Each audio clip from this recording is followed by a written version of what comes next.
In a world where insanity reigns supreme and safety pin manufacturers are running out of metal for the diapers of the leftists, it's comforting to know an ancient, fat, long-haired, bearded reprobate has your mind in mind.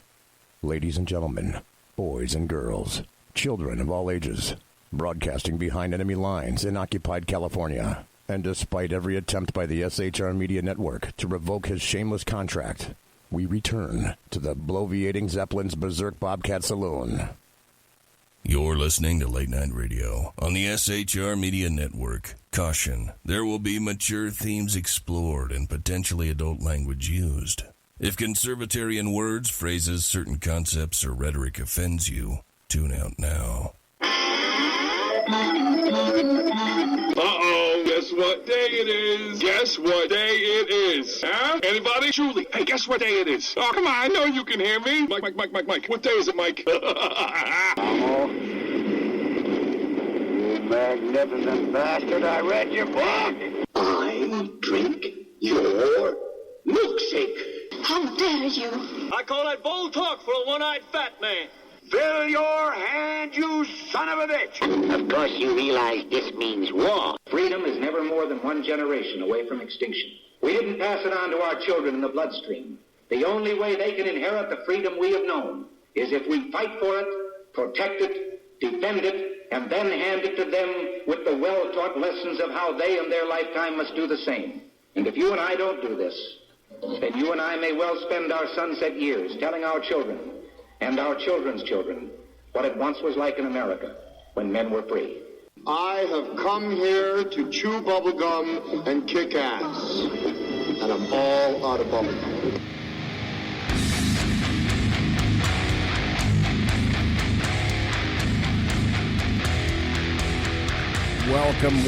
Welcome. It is Tuesday night. It's February 16th, the year of our Lord 2021. Not a good year for a lot of people. Good year for tune-ups, though. Ladies and gentlemen, boys and girls, children of all ages, welcome to BZ's Berserk Bobcat Saloon radio show, where I'm broadcasting behind enemy lines in occupied California, all spelled with a K, a mere 2 miles east of the locus of evil on the entire left coast of Bill Mill, the belly of the beast, the Capitol building in downtown Sacramento, but 10th and L Streets. And at the end of the show, when I exit the plush, resplendent, sumptuous, and palatial SHR Media Studios, I'll be smelling the odoriferous stench of sulfur, brimstone, and evil emanating from downtown Sacramento. Be forewarned. What you are about to hear for the next 2 hours consists of my opinion and my opinion only. The Saloon is serving stiff drinks, facts, history, logic, rationality, proportion, context, tradition, intent, and common sense out of the front and the back doors, depending upon the fear porn quotient. Also, remember, please, we don't water our drinks just like we don't water our conversation. Politics, religion, crime, culture, economics, race, sex, science, law. We talk about it all right here at the Saloon, where the speech is free, but the booze is not. It's 2021. I'm done with bipartisanship or compromise. And understand, I am done with the Republican Party. This is the new age of modern political warfare. Gaslighting, lies, massive hypocrisy, half-truths, threats, and all on the part of Democrats, leftists, anarchists, aided and abetted by, of course, the loving American media maggots. They have all declared, we are on an open war footing with you. So what is the year of 2021? It is the year of retribution, revenge, punishment, pain, and hurting you.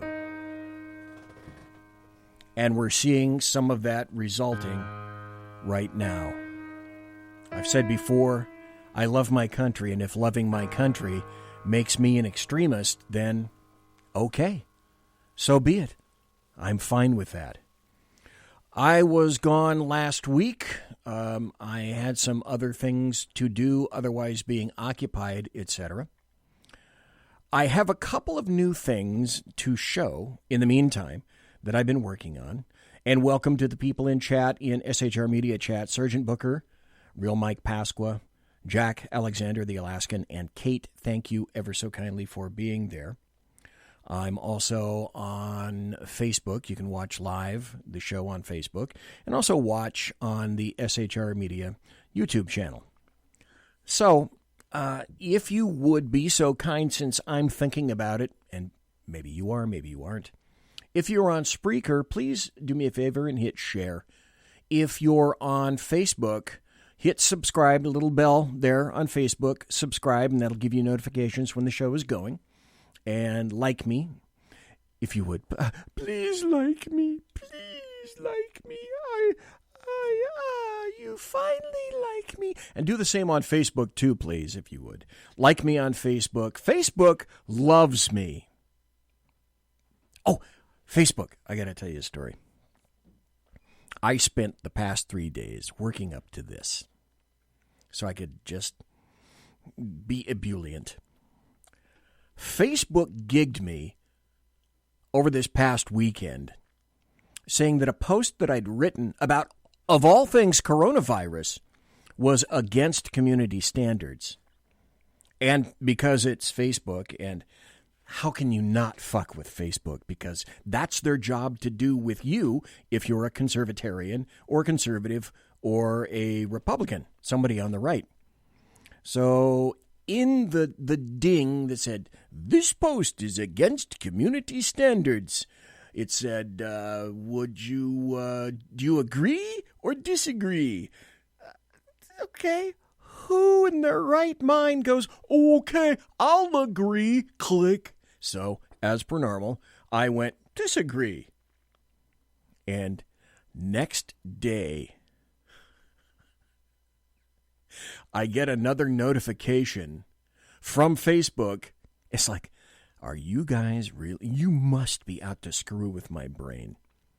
Because they sent me a notification saying, oh, we made a mistake. We have restored that post. Thank you for disagreeing and bringing this to our attention. What?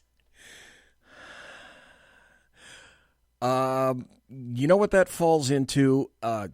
This is new. You guys, I have a whole bunch of stories under this, but Facebook doing that to me falls under the Tales from the You Can Write This Shit department. Graciously presented by BZ here in the Berserk Bobcat Saloon. So it's true. You can't write this shit. And yet it still keeps getting written. I haven't done this for a while. I haven't done this for a week. I almost didn't show up tonight because I decided that I wanted to have maybe a little bit more nappy by. But I couldn't not do this tonight. The Bloviating Zeppelins HeyJackass.com Chicago Death Toll Update. Courtesy of Chicago Mayor Lori Lightfoot. This is from HeyJackass.com. HeyJackass.com, illustrating Chicago values. February to date. God, I have a hell of a time pronouncing February that month. This month. February to date. I could either do that or I could say February. Do you say February? February. I'll just say February. February to date, shot and killed 18, shot and wounded 78, total shot 96, total homicides 19. Week in progress, February 14th to February 20th, shot and killed 2, shot and wounded 13, total shot 15, total homicides 3. Year to date, the year is early, shot and killed 73, shot and wounded, gosh, my screen just blew up on me. Shot and wounded 272. Total shot 345. Total homicides 75. On the 30-day stupidity trend, shootings are going up. And also the 2021 Chicago shot clock. A person is wounded every 3 minutes and 14 seconds in the city of Chicago. Thanks, Laurie, baby. And a person is murdered every 14 minutes and 55 seconds. All courtesy of the leftists immured in the city of Chicago. Thank you ever so kindly for cooperating. Jack Alexander says February. February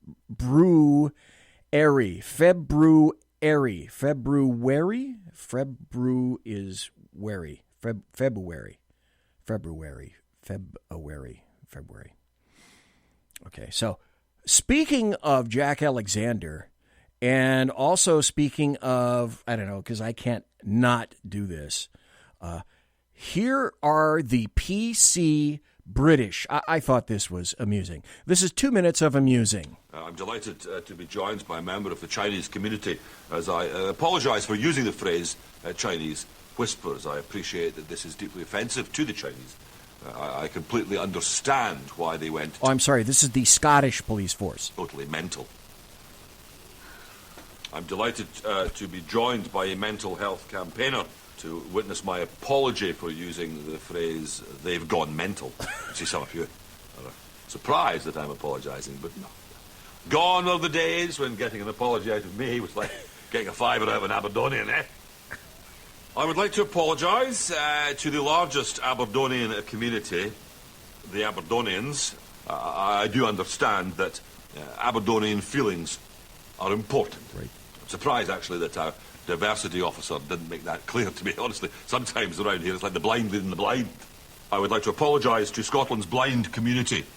I hear your concerns, and I promise you they will not fall on deaf ears. I would like to apologise to the deaf community. I would like to say sorry. I realise what I said. Honestly, I had a fit. I apologise unreservedly to all of the epileptics in Scotland for my use of the word fit. I completely understand why you've got a bee in your bonnet. I would like to apologise to anyone connected with bees or the wider bee community. Bees, indeed, are a vital part of society. I tried my best to get a statement that wouldn't offend anyone. I really did. But, do you know, when me and my advisors get together, honestly, it's like two bald men fighting over a comb. I would like to apologise to Scotland's bald community, of which I am a member. I would like to apologise and exonerate myself. Chief, I'm sorry. Chief, you're forgiven. I was particularly pleased with my final apology because I could apologise and accept the apology at the same time. I do like to kill two birds with one stone. I would like to apologise to the entire avian community for my cruel and insensitive words. Damn straight, mister. You'd better start doing that. I don't know. Oh, here we go. This I have to play again because it was so massively stupid. And we are going to start out. I have 3 massive segments tonight with various introductory sound effects for everybody. Here's, you've heard this before, but this is still stultifying to me. We ask it in the name of the monotheistic God, Brahma, and God known by many names, by many different faiths. A man and a woman. Right. Okay, well, there are a couple of stories involving breaking news.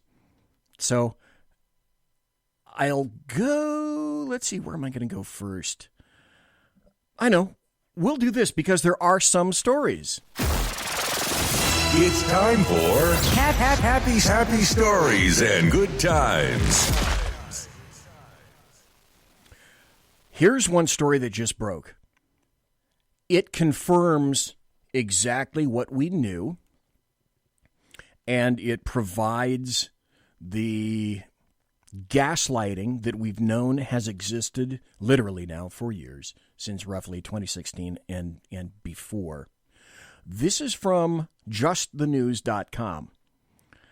This was a great website that if you don't go to, you must, justthenews.com, created by John Solomon, and for whom the journalist I had on 2 weeks ago, Susan Katz-Keating, currently writes. The headline on this, Smoking Gun. Comey told Clapper the FBI is unable to sufficiently corroborate the Steele FISA information. Then he signed the FISA warrant. In January 2017, an email to the Intel chief coughed up under court order. The former FBI director contradicted sworn avowal to FISA, to a FISA court. Translated, that means lying to a judge that the Steele dossier was verified, and it wasn't. This is by John Solomon. The very day in January 2017, the FBI, then FBI Director James, I call him Jimmy the Leak, Comey, signed a FISA surveillance warrant application declaring content from Christopher Steele's dossier had been verified. He wrote President Obama's outgoing intelligence community chief with a very different assessment of the British spy's intelligence on Russian collusion, a newly released memo shows. Comey wrote in a January 12, 2017 email to the then Director of National Intelligence, the DNI, James Clapper, quote, "We are not able to sufficiently corroborate the reporting." That was declassified and made public through an open records lawsuit by the Southeastern Legal Foundation. The memo recounts an internal debate inside the U.S. intelligence community during one of the most delicate moments in the FBI's then 6-month-old Crossfire Hurricane probe. Now, in the real world, in reality, what would have happened had that been me as an FBI agent writing an affidavit, submitting it to any court, and for whatever reason, I left out, and it was discovered specifically that I omitted exculpatory evidence because you are to put all evidence in an affidavit applying for a warrant before a court, any court, federal, state, etc. All evidence must be there. So if I had lied, that's lying to a court. For those of you, that's not prevaricating or just, it's not a holdback. No, that's lying to a court. If I had done that, then as an FBI agent, I would I would have lost my job as early in my career as I was, and possibly prosecuted. Now, if that had occurred in, say, a local court where I went and applied for numerous warrants, that could also lead to possible criminal circumstances. And I could find myself losing my job and doing time.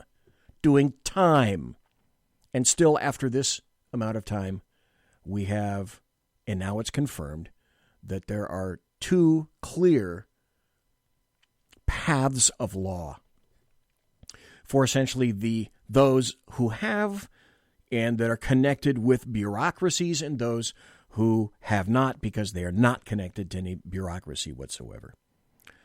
Now, we have all been watching what's been happening in Washington, and especially January 6th when the Capitol was attacked. And I've said on numerous occasions before that anybody that was involved with actually entering the Capitol building is A, stupid, and B, should be subject to prosecution and arrest. Most of the people have already been arrested. One of those, unfortunately, was Brandon Strzok. And I'm sorry for him. But that's something that all the bells and claxons should have been going off in your brain housing group, in your wheelhouse saying, no. Put the keys down, Kevin, and don't go inside. But that's unfortunately not what occurred. What we're now discovering, and I can tell you exactly why, on the Capitol, because this is now an issue, to date, since January 6th, we have spent $500 million keeping the National Guard there up until today, January 6th to February 16th. $500,000. And now we discovered through various memos and documents that Pelosi wants the National Guard to stay until late fall of this year. Well, the states fund those. A number of states took back their National Guard units. So who's going to fund that fracas? That abomination? Well, that's going to be you and me. It certainly won't be her. And I can tell you this. People keep asking, and I keep saying, do you not see what's occurring directly in front of your face? You must. You absolutely must. The only reason that Pelosi is keeping the troops in D.C. is because that serves her political purposes as a continuous reminder that it's you white supremacists who turned the Capitol upside down, and because of your evil ways on one day when the entire summer of hate in 2020 occurred and the BLM Antifa anarchists set numerous cities on fire, people were killed. We must be continuously reminded of that. We have to bell the cat now. The cat must be belled. And screw ya, American taxpayers, because it's going to cost another $1 billion when things get done. Now, they're officially, they're only going to be there until the end of March. But now we have information indicating, March, that's not good enough. It's going to be the end of fall 2021. Then we have numerous issues that I will get to in a later show, perhaps this Thursday. That doesn't even address the issues involving U.S. Capitol Police Officer Brian Sicknick. Because the other crap, the lies that were spewed by the American media maggots saying that he was killed by a Trump supporter wielding a fire extinguisher, it turns out that information is completely bullshit. But, number one, as a retired law enforcement officer, the family of Brian Sicknick and his death is terrible. That should go without saying. Why do we still not have any information about his autopsy? In an area in the Capitol building which is festooned with, I would submit, possibly even more cameras than your average Las Vegas casino, why is it that no one could determine what actually occurred to Officer Brian Sicknick? Because that determination has not been met. Jason Chaffetz wrote a really great article on Fox News, and he said, Speaker Pelosi, when are you going to answer these 13 security questions? Because make no mistake, it's Pelosi who's responsible for keeping the fence up, and it was Pelosi who was ultimately responsible for making sure that the Capitol was protected. She's the Speaker. So Chaffetz wrote, if we're serious about holding people accountable, Pelosi should answer questions about her own leadership. So he has a number of questions for her. She's livid about what she called the failure at the top in the wake of the January 6th breach of the U.S. Capitol. She insisted the Sergeant of Arms for the House of Representatives be fired. He was. He subsequently resigned, and Pelosi appointed an interim Sergeant at Arms. The Senate made a similar move. Pelosi then moved to fire the chief of the Capitol Police. The Mercury News headline bellowed, Pelosi calls for resignation of Capitol Police. Speaker of the House says either he resigns or she will fire him. So stop right there. What that tells you is she's in charge of the Capitol Police. It says so right there. Speaker of the House says either he resigns or she fires him, meaning she has control of the chief of the U.S. Capitol Police. So Jason Chaffetz in the interim has crafted 13 questions because Pelosi isn't answering a damn thing. Here are 13 questions that we should demand Pelosi answer. Number one, what was your role in authorizing or denying National Guard support before or after June 6th? And that deserves, because now we know that she is in charge. She has as much told us that she is in charge. Number two, Representatives Rodney Davis, Illinois, Jim Jordan, Ohio, and James Comer, Kentucky, on February 15th, asked you 5 pointed questions about your role in January 6th and your preservation and compliance with document requests. Will you answer them? And they should have been simply similar to, what did you know and when did you know it? A standard Mark I, Model 1 question for almost anybody. Number 3, after the 2011 shooting of the now Representative Gabby Giffords in Arizona, what changed with regard to security? 4, after the shooting of Republican House Whip Steve Scalise, were any changes made to security? I think we know some of the answers to that. Number 5, what happens when a member of Congress's life is threatened? How are they expected to protect themselves? Number 6, in 2018, $25,000 was allocated to each member's reimbursement allowance, MRA, for security. Did that work? Whose job is that to know all of the answers to these questions? It is Speaker Pelosi. She's made it clear. She's in charge. She should know. Number 7, do you have enough cameras in the public spaces inside and outside the Capitol? And that gets back to why haven't we determined what truly happened to Officer Brian Sicknick? Why is his autopsy not yet public? What is there to be afraid of?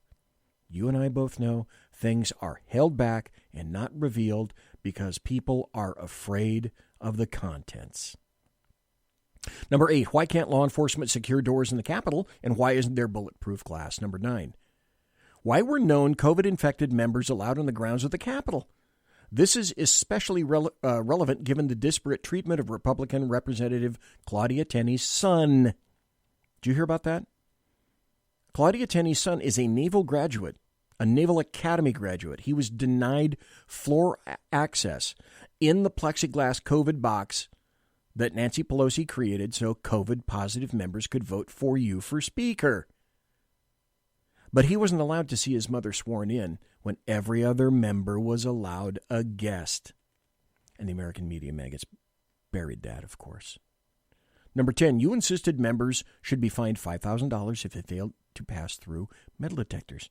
Should you be fined for not passing through the metal detector yourself? Nancy Pelosi. Do you see the arrogance? Continuing, non-stopping arrogance. Number 11, you said the enemy is within. What did you mean? And who specifically are you afraid of? Number 12, how do you respond to the February 1st letter from former Capitol Police Chief Sund? Number 13, your own home was vandalized this year on January 1st.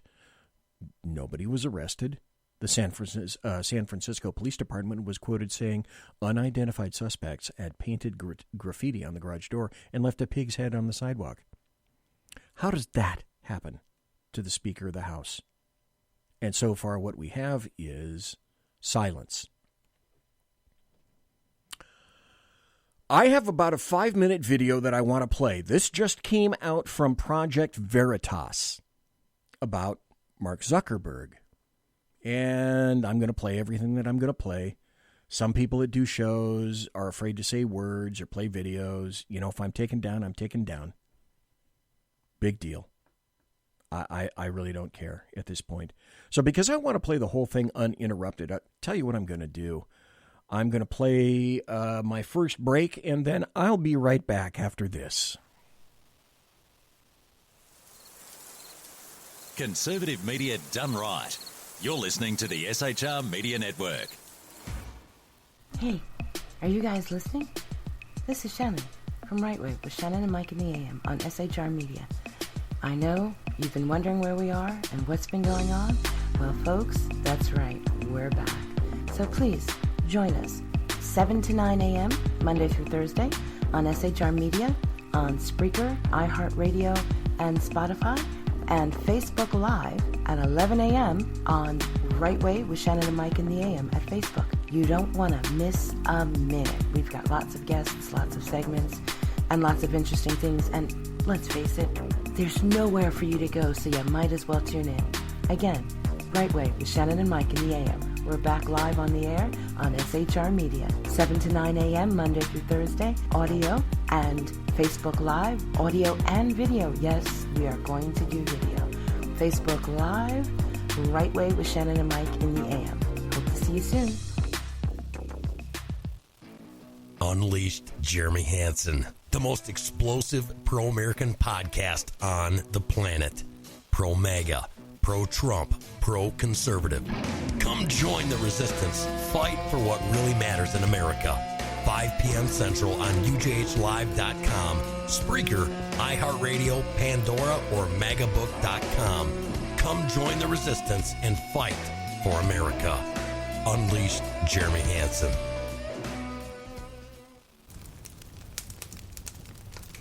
Do you value yourself, your family, your friends? Want to know more about how to survive, thrive, and stay alive in these dynamic times? Listen to Around the Campfire with Kate, Thursday nights and Sunday nights at 8 p.m. Eastern, 5 p.m. Pacific, 7 p.m. Central, only on PSN TV. That's Around the Campfire with Kate. News that nobody in the MSM wants to report. Remember, train hard, train smart to survive, thrive, and stay alive. Conservative media done right. You're listening to the SHR Media Network. And we are back. I am BZ. I am the bloviating Zeppelin, the bulbous one, right here, live and direct in the SHR Media studios. If anybody feels motivated to do so, excuse me, the telephone line is open at 575-208-4481. 575-208-4481. If you're watching live on the SHR Media Facebook page or the SHR Media YouTube channel, you can see the little runner down at the bottom, a chyron, which indicates the phone number, 575-208-4481. And if you happen to be in chat, I will put this down right now. The number is 575-208-4481. That goes through Roswell, New Mexico. The Project Veritas, James O'Keefe, released this video. Now, James O'Keefe got kicked entirely off Twitter for telling the truth. Damn him. So here comes some more Project Veritas truth released today. I share some caution on this because we just don't know the long-term side effects of basically modifying people's DNA and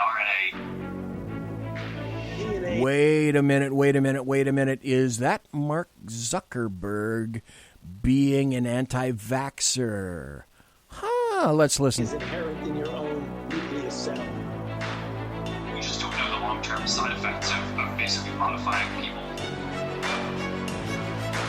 Last week, Facebook announced they are, quote, expanding their efforts to remove false claims on Facebook and Instagram about COVID-19 vaccines, and vaccines in general during the pandemic. Even the New York Times covered the story.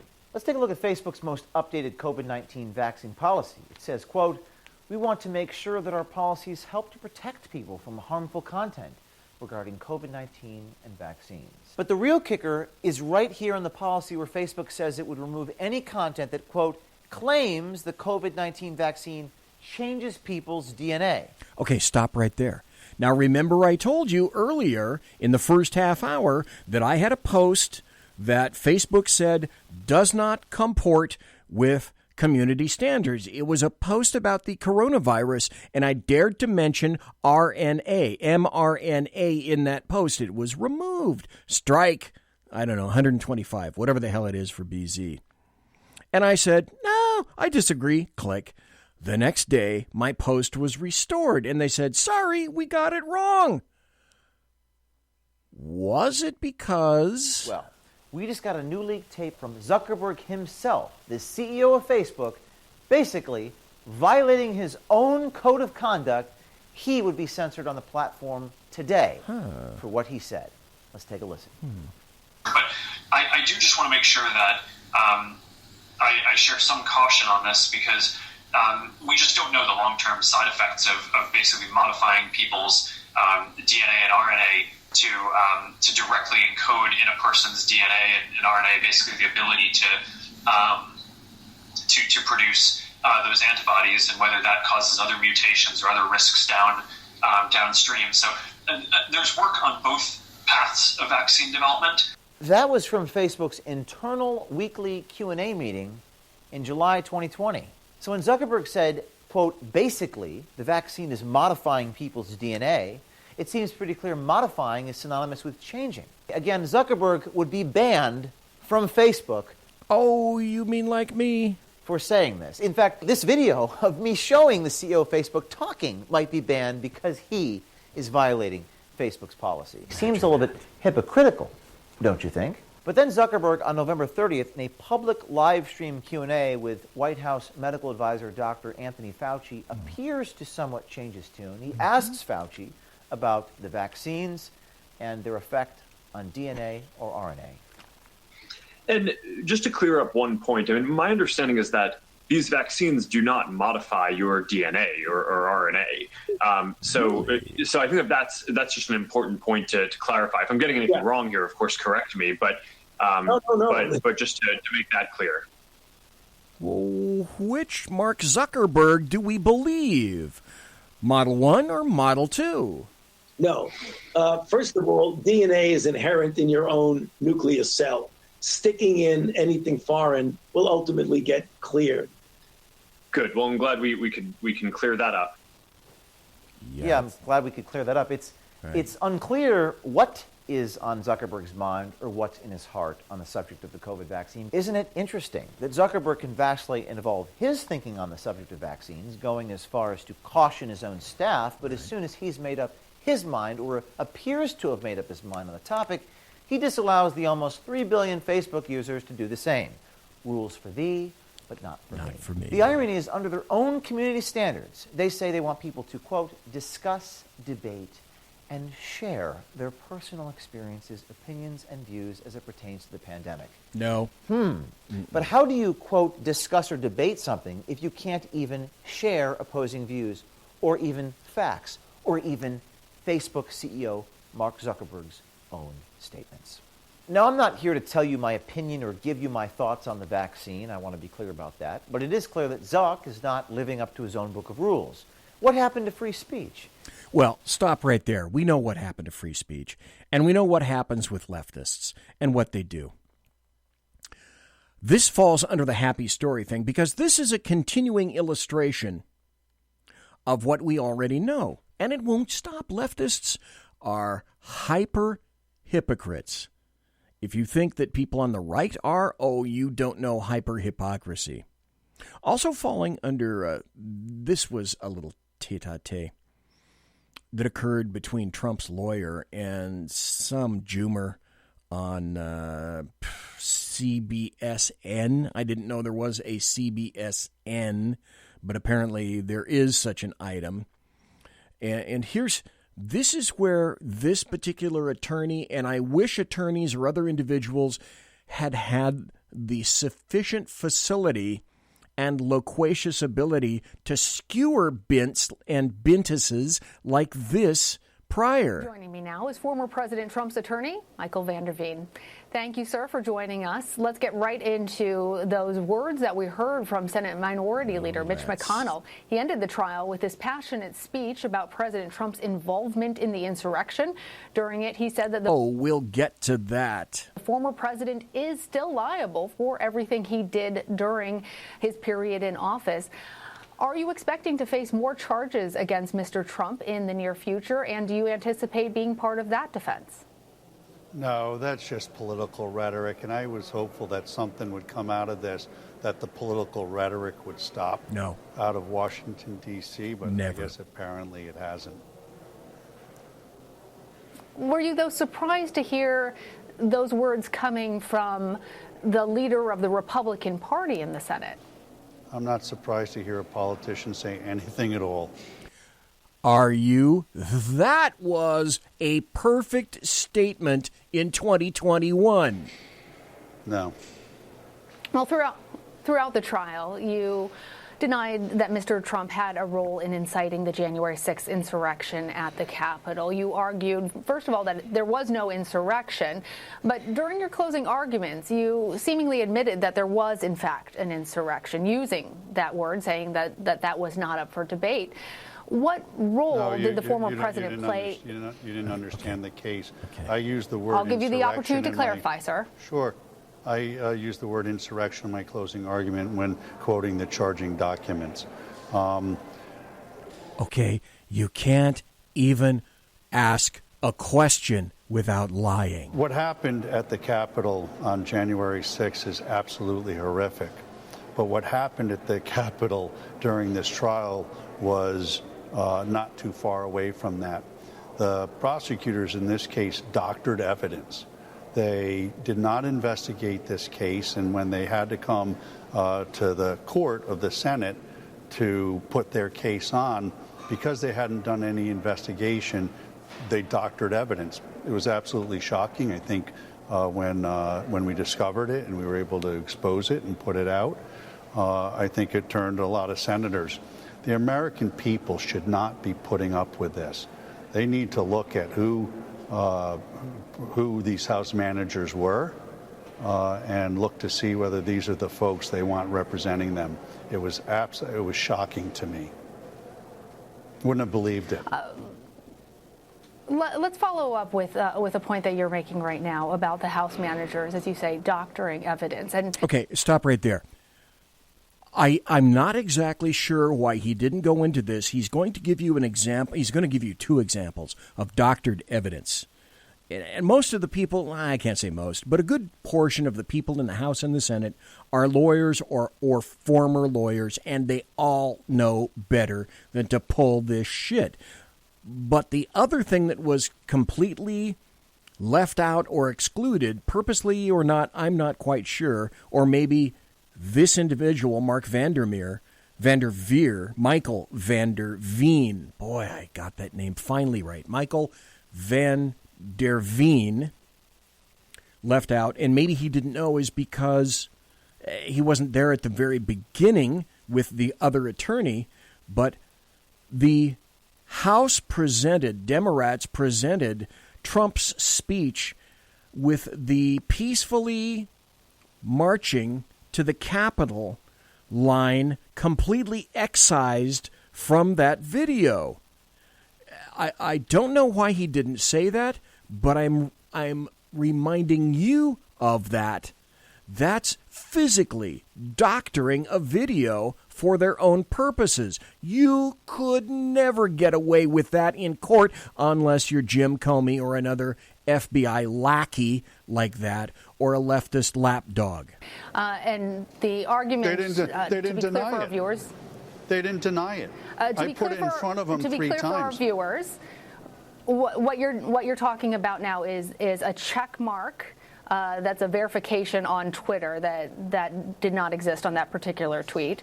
A 2020 that should have actually read 2021, and the selective editing, you say, of the tapes. Is that the doctored evidence of what you're speaking? Okay, if we doctor a little evidence on our side, that's no big deal. What are you complaining about, Van der Veen? Just shut up. It's involving Trump, so that's all justified. That's not enough for you? That's not enough for you? Wait. No, Sir, no. I'm not a juror in this trial. What I'm trying to be clear for our viewers is what you're referring to, because not everybody has been following. It's not okay not everybody, to doctor sir, a little bit of evidence. Respectfully. I have not said it is okay. Ma'am, your question is I want to be clear for our viewers. Listen, what has to happen is I want to be clear for our viewers about what exactly you're saying when you say doctor. Do you see, hear, and understand how hard they're ramming this meme down the throat of everybody that's listening to this piece of crap, who is attempted to be passed off as some kind of a journalist? There is no journalism in the United States of America, with the slight exclusion of a handful. Evidence. The media has to start telling the right story in this country. The media is trying to divide this country. You are bloodthirsty for ratings, and as such, you're asking questions now that are already set up with a fact pattern. I can't believe you would ask me a question. Facts and evidence. Indicating that it's all right just to doctor a little bit of evidence. There's more stuff that we uncovered that they doctored, to be frank with you. And perhaps that will come out one day. But we won this case, and I'm not a sworn... Okay, stop right there. Do you understand what he said by, this may come out one day? That's The underlying subtext on that is, listen to what I'm saying. If you decide to push any of this crap further, we have more ammunition to shoot you in the head with. So go ahead and make your attempt, and don't be surprised if we skewer you by your very own words, facts, etc., with actual evidence. Loser, but what happened, or a sore winner, I should say, but what should happen is somebody should look at the conduct of these House managers. It's unconscionable, aside from all of the due process violations that my client had. And the media should be looking at a square, straight way. The straight way. When I watch the news, I watch one station and it's raining. I watch another station at the same time and it's sunny. This is great. Your coverage is so slanted, it's got to stop. You guys have to stop and start reporting more like PBS does rather than a TV news show that doesn't have any journalistic integrity at all. PBS. What I'm telling you is that they doctored evidence. And I believe your question says, well, it's only a Twitter check and changing a year of a date here. They switched the date of a Twitter a year to try to connect it to this case. That's not a small thing, ma'am. The other thing they did is they put a check mark on something to make it look like it was a validated account when it wasn't. And when they were caught, they didn't say anything about it. That's to attempt to throw legitimacy at that individual. Look, they have a check mark. They're verified. That means they're more believable than anybody else. That's the point. They didn't even try to come up with an excuse about it. And that's not the way our prosecutors or our government officials should be conducting themselves. And the media shouldn't be letting them get away with it either. I'm tired of the biased media. If I had a video and a producer, you should see the smirk that's on her face. That someone had the temerity to attempt to take her down on that. Here's another happy story. Representative Adam Kinzinger received scathing letter from family members after calling for Trump's removal. Imagine that. That just came out yesterday. Republican Illinois Representative Adam Kinzinger received a scathing letter from 11 members of his family 2 days after calling for the removal of then-President Donald Trump following the riot at the U.S. Capitol, the New York Times reported. The 2-page handwritten letter authored by the congressman's cousin, Karen Otto, accused Kinzinger of going against Christian principles and joining the devil's army. It was sent by certified mail to Kinzinger's father, and copies were sent to other Illinois Republicans. There is actual pushback beginning. The letter read, "Oh my, what a disappointment you are to us and to God. We were once so proud of your accomplishments. Instead, you go against your Christian principles and join the devil's army." How do you call yourself a Christian when you join the devil's army, believing in abortion? We thought you were smart enough to see how the left is brainwashing as many so-called good people, including yourself and many other GOP members. You have even fallen for their socialism ideals. So sad. Here's another happy story. Human rights groups now are urging the IOC, the International Olympics Committee, to move the 2022 Winter Olympics out of China. China's repression in Tibet, the status of the exiled Dalai Lama, and its treatment of ethnic minorities spurred violent protests ahead of Beijing's 2008 Olympics. It could happen again. Beijing is supposed to host the 2022 Winter Olympics, but there are already rumblings of a boycott and calls to move games because of alleged human rights violations. Stop. No one mentions the fact that China infected the rest of the world with Wuhan 19. I guess that's completely immaterial. But there appear to be a developing amount of actual pushback against China. Honestly, I have to say I didn't see much of this coming. Here's a story that's going to either make you hate me or make you enjoy me, but I still think it's a happy story because this is how duped people can become. This is a happy story because of all the Green New Deal advocates and assholes that buy off into this crap. Now, on social media, people have been saying, it's minus 1 degree right now, wherever you happen to be. In California, always spell it with a K, it was, 40 degrees last night, 45 degrees last night, something like that. But that's what the state does. Just wait until winter. We have 2 seasons. We have drought and wildfires and brown air. I'm sorry, I forgot about that. But now, hello, clean energy advocates. What do we do when the wind turbines are all frozen?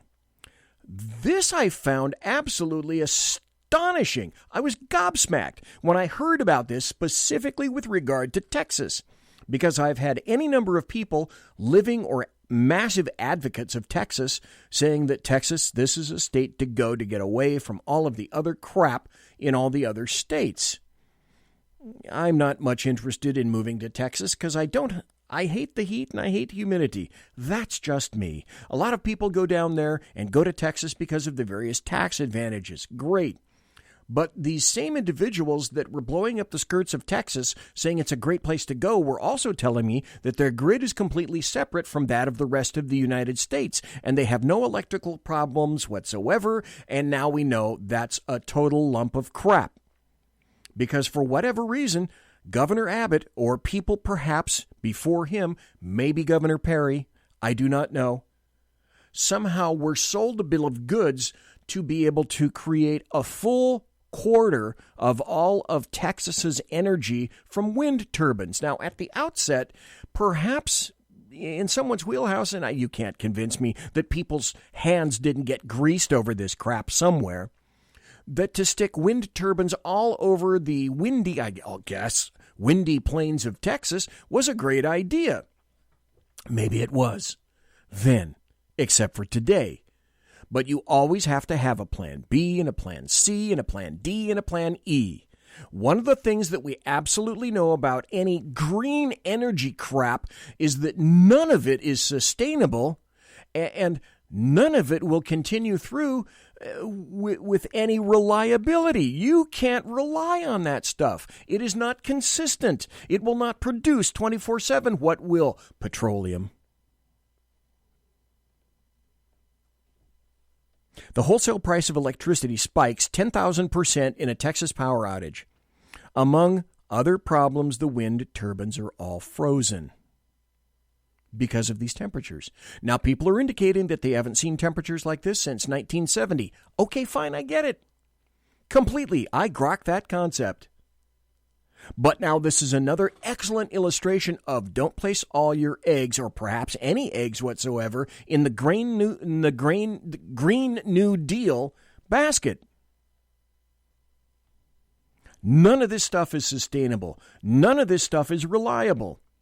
You better have a backup plan. So when a full quarter of your electricity is generated from things, devices, windmills that no longer work because they're frozen, then you have, as Texas does right now, over 1 million people without electricity for 2 days straight with temperatures in the zeros, below freezing, easily. Jack Alexander in chat says, the snow is 2 feet deep at my place in Texas. Texas, I thought better of you. Texans, you were crowing to me about how you were independent. And now you see this. You were sold a bill of goods. This is the kind of crap I would expect to see in California, always spell it with a K, because we're stupid here. Not only that, we're extra crispy stupid here. In California, always spell it with a K.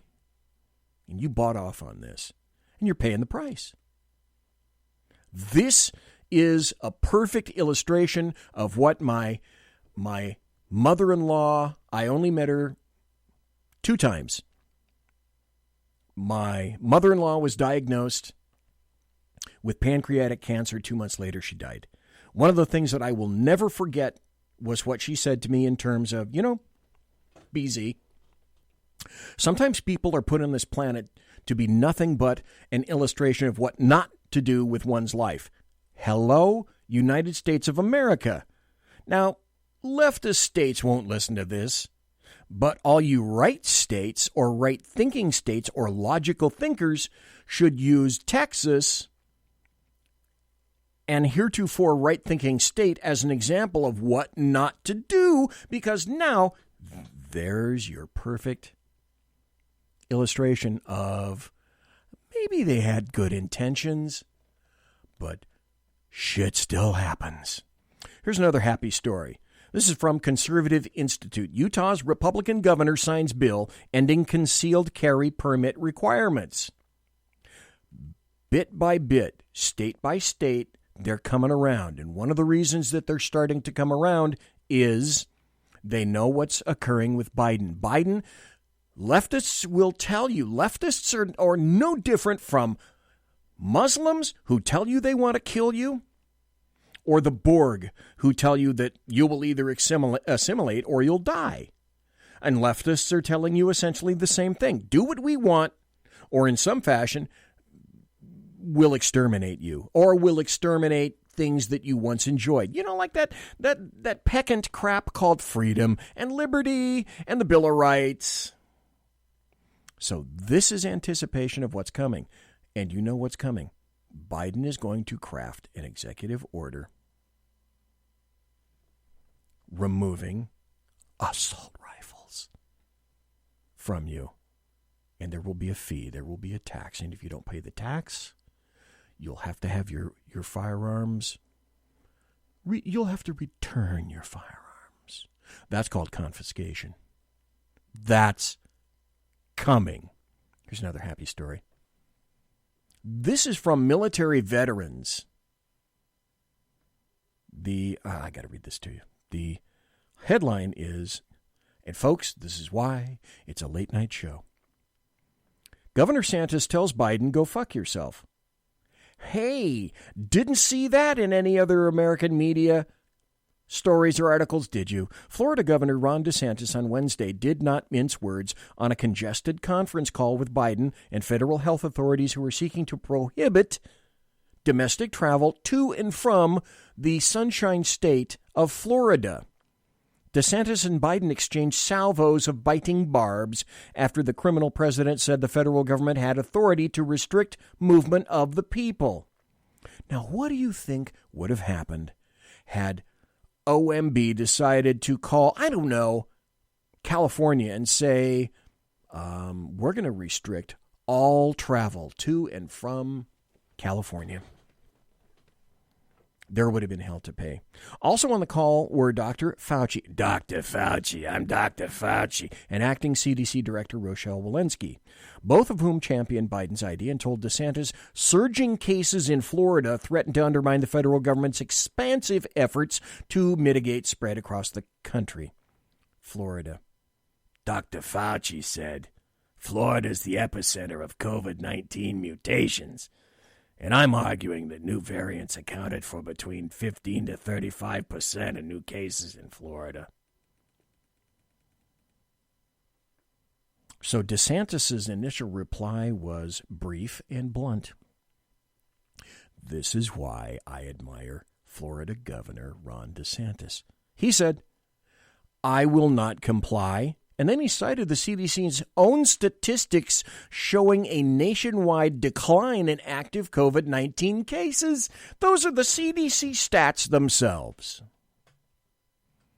Florida absolutely will not comply, DeSantis repeated. Instituting a travel ban or restriction of movement would be a gross example of federal overreach and no grounding in law and science. We have COVID-19 in check, and you're trying to exert unlawful authority over our state and its people. So then what Biden decided would be a great idea next. It was bad when Trump did this. Biden then threatened to withhold federal funding and to deny Florida access to COVID-19 vaccinations. Biden said, literally, come on, man. Florida needs our help, and you need vaccines, which are hard to come by. Isn't that right, Dr. Fauci? So Fauci replied in the affirmative, yeah. And he also said, Governor, do you want to be responsible for reinfecting the nation? Truth is, we don't even know how effective current vaccines are against the UK strain. Do you again understand the underlying, the current beneath all of this? You are going to be held in check and your rights removed in perpetuity.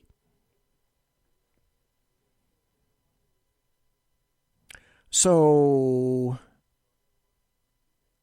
DeSantis said, how much do you stand to... This is wonderful. I'll be getting to the break in just a second right after this. DeSantis said, how much do you stand to earn from these vaccines, Dr. Fauci? And Joe, if you continue with this course of action, I will authorize the State National Guard to protect the movement of Floridians. Biden said, address me as Mr. President or President Biden. And with that, Ron DeSantis said, I will not, and basically you can go fuck yourself. Conservative media done right. You're listening to the SHR Media Network. It is he that is me, bringing perspective from across the sea. Join me, Jack Alexander, 4 days a week for the Jack Alexander Experiment podcast, as I take a unique outsider's look at the news and issues affecting life and liberty here in the USA. I'll show you what the mainstream media refuses to. Politics, border security, defense, healthcare, travel, nothing is off limits. Catch the Jack Alexander Experiment podcast each Monday to Thursday on Facebook, YouTube, and everywhere good podcasts can be found. Also, check out the website, www.jackalexanderexperiment.com. It's your business diva here, Melanie Collette. I am inviting you to a front row seat as I discuss some of the most intriguing details of wealth and finance with today's movers and shakers in the world of business. Listen in and discover financial truths on a global, domestic, and household scale. Uncover topics that will impact your wallet today and in the future. Money Talk with Melanie airs Monday through Friday, 5 p.m. East, 2 p.m. West, right here on SHR Media and High Plains Pundit Talk Radio. You can't afford to miss it. After 6 years covering terror and corruption, the Unpleasant Blind Guy is making a change. I'm Dave Milner. Join me on Spreaker and YouTube through SHR Media and on the Western Free Radio Network as I team up with Jeff Mitchell, host of the English Defense Elite Radio Show on blogtalkradio.com. Check show pages for airtimes. It's the Unpleasant Blind Guy. On EDL Radio. There's no surrender, ever. Because truth is not always pleasant. Conservative media done right. You're listening to the SHR Media Network. And we are back. This is the beginning of the second hour already. The first hour, as per normal, went zip by amazingly quickly. And then we're going to talk about the Republicans. Because one of the last things that I indicated to you is that I am predominantly done with Republicans. And of course, everybody knows that I'm done with the American media maggots as well. The last bit that I played was perfect American media maggot. Because they'll lie for anything and for, well, they don't even need a reason whatsoever. But this is a happy story because things are finally beginning to bite the Republicans in the ass. One of the promos, on the promos for the show tonight, I was saying and asking the question, I'll ask it to you guys. And if you want to call, the number is 575-208-4481. Sorry, it's not a toll-free call. People have told me they would call if it was a toll-free number, 800-888. And I'm sorry, I don't have that yet. I may be working on it, trying to figure out a way to do that. I just don't have that yet. But in terms of the Republicans, things are starting to bite them, and bite them badly. Here's a story. This is from CNBC. GOP senators who voted to convict Trump are now facing backlash in their home states. Huh. I didn't see that coming. Hey, in Facebook chat, I see Jeremy Hansen. I actually see somebody's name here, and I see Sam Collum, I believe. I hope I pronounced that correctly. Thanks for being in the chat. So GOP senators who voted to convict Trump in the impeachment, they're starting to pay a price in their home states. The 7 Republican senators who joined all 50 Democrats in voting to convict former President Donald Trump of inciting the January 6th riot in the Capitol are now facing heat in their home states. And even with a majority in the House, and even with a majority in the Senate, on Saturday, this past weekend, the Senate acquitted Trump for a second time in a 57-43 vote after a second impeachment trial. And you and I both know that the reason they went for this is to ensure that he never comes back again. So then the question has to be asked, and if you want to weigh on this, you know the phone number. If you're on the YouTube channel, the video, or the Facebook page video, you can see the number at the bottom. Scrolling 575-208-4481. So the biggest question is, in what venue can President Trump be the most efficacious? And that is, will he be most effective if he comes back as president in 2024? And I'd have to say that you would have to factor in age. Does he want to go through all that crap again? 4 years older now. That any human being could have had the fortitude to survive and thrive in that kind of an environment for 5 years, I find absolutely astounding. Now, add on the fact that the dude is in his 70s. It is amazing, absolutely amazing. And he did it with no pay. Turned his pay back to the federal government. I don't know anybody else that you're going to find that'll be able to do anything like that and survive. Even if they were in their 30s, 35 is the minimum age for president. I doubt you could find anybody at the age of 35 able to physically succeed where Trump did for the past 5 years. So then the question should and must be, if you want Trump, and I do, I voted for him twice. Where do you believe he would do the most good? Would it be as president, and we know what he did or couldn't do when he was faced with such a massive onslaught 24/7 on every level you could possibly imagine, and many you didn't, that you never saw coming?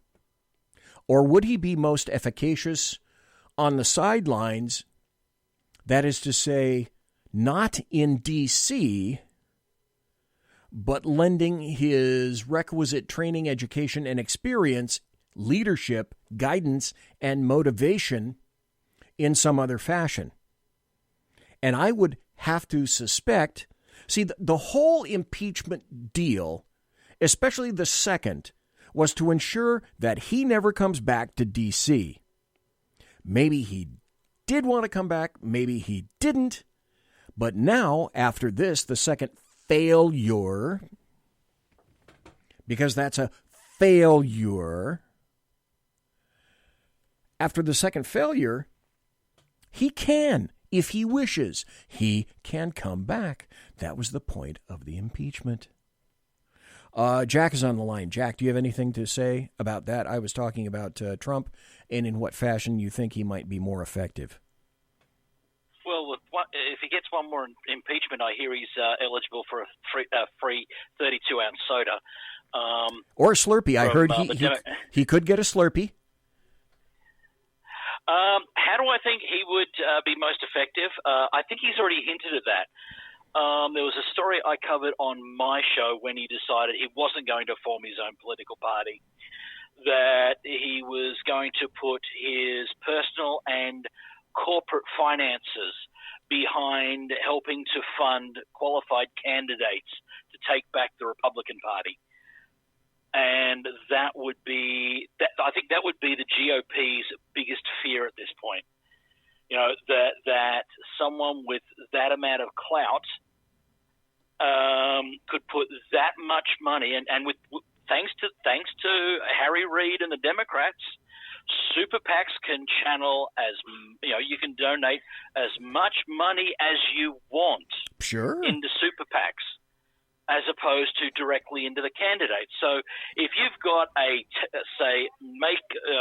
Back America PAC, and the candidates that you're putting on, and you put that amount of money into the advertising, look, I don't care.